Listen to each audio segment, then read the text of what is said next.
Eu acho que isso que aconteceu foi um baita mal entendido.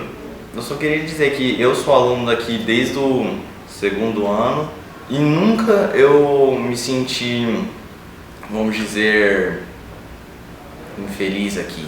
Vamos dizer, tipo, eu nunca tive algum problema com a direção, tipo, ela falando, nossa, você é um aluno que só faz besteira, assim, tipo, sendo discriminado, algo do tipo. E na minha sala tem duas colegas minhas que elas sofrem de deficiência, mas, tipo, sempre convivi com elas.